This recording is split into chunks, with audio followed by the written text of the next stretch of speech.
కృష్ణారావు గారు, market gate chairman Malleswara గారు, నిర్వాహకులు సిఐ గారు, జగేపేట సర్కిల్ పోలీసు గారు కూడా పేరు నమస్కారం తెలియజేస్తూ, ఇక్కడైతే యువతకు కూడా ప్రత్యేకంగా అందరూ కూడా అప్పుడు ఆలోచించాలి. ఎందుకంటే ఈరోజు ప్రత్యేకంగా రాష్ట్ర ప్రభుత్వం ముఖ్యమంత్రి చంద్రబాబు నాయుడు గారు రాష్ట్రంలో ఎక్కడ కూడా డ్రగ్స్ వాడటం ఉండకూడదు, డ్రగ్స్ అయితే ఆంధ్రప్రదేశ్లో చేయాలని చెప్పి ఒక దృఢ సంకల్పంతో ముందుకు సందర్భంలో ప్రత్యేకంగా ఎన్టీఆర్ పోలీస్ గతంలో కూడా మరి సైకిల్ ర్యాలీతో ఉమెన్ పోలీస్ ప్రత్యేకంగా జిల్లా మొత్తం కూడా తిరిగి ఒక అవగాహన సదస్సు ఏర్పాటు చేశారు.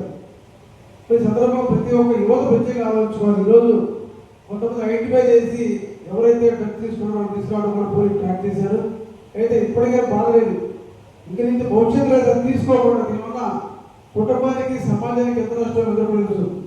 మీ అమ్మా నాన్న మీరు చాలా ఆశ పెట్టుకుని ఉంటారు. అటువంటిప్పుడు మనం కనుక జీవితం పాడైతే మన నిజంగా జీవితం అందరూ బదులు చాలా మంది నేరాలకి కారణం ఎవరైతే డ్రగ్ తీసుకోవడం ఆ మనసు మైండ్ పని చేయదు. మైండ్ మీద ఇబ్బంది చేయడం వల్ల చేసే పని కోపం వచ్చినా బాధ వచ్చినా కష్టం వచ్చిన కసితో ఉంటారు. కాబట్టి ప్రతి ఒక్కళ్ళు ఆరోగ్యాన్ని కాపాడుకుంటూ ఒక మంచి సమాజాన్ని ఏర్పాటు చేయడం కోసం మీకే కావాలంటే మా పరంగా గౌరవంగా మేము కావచ్చు, ఏమైనా సరే పోలీసు పరంగా మీకు సహాయం చేస్తాం. మీరు దూరంగా ఉండాలి. అవసరమైతే మీరే పోలీసు ఇన్ఫార్మర్గా ఎక్కడైనా ఏమన్నా గంజా ఏమన్నా డ్రగ్స్ ఏమన్నా పోలీసు చేస్తే మీ పేరు కూడా ఎక్కడ లీక్ చేయం. ఎటువంటి ఎవరైనా గంజాయి అమ్ముతున్నా గంజాయి తీసుకుంటున్నా అటువంటి వ్యక్తులను పోలీసు నుంచి తీసుకెళ్ళి సీక్రెట్గా ఉంచుతాం. మీరందరూ కూడా సహకరించాలి. మీరు కూడా పూర్తిగా డ్రగ్స్ అయితే ప్రాంతం చేయమని విధంగా బ్లాక్ స్పాట్స్ అని చెప్తున్నారు.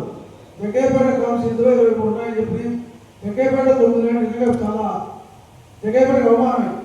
నిజంగా బ్లాక్ స్పాట్స్ అంటే నేషనల్ మీద యాక్ట్ చేయడం బ్లాక్ స్పాట్స్ అన్నారు. పోలీస్ స్పాట్లు బ్లాక్ స్పాట్ ఎక్కడైతే గంజాయి అమ్ముతున్నారో ఎక్కడైతే డ్రగ్స్ ఉన్నాయో అది బ్లాక్ స్పాట్స్ అటువంటి ఫస్ట్ టైం ఇది.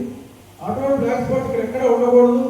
ప్రతి ఒక్కరు కూడా ప్రతి సమాజంలో డ్రగ్స్ అయితే సమాజం చేయడానికి తోడ్పడాలని చెప్పి మరి పోలీసు ప్రత్యేక దీనికి చేసిన కృషికి నేను అభినందిస్తూ తప్పకుండా మా సహకారం తెలియజేస్తూ సెలవుకున్నాను.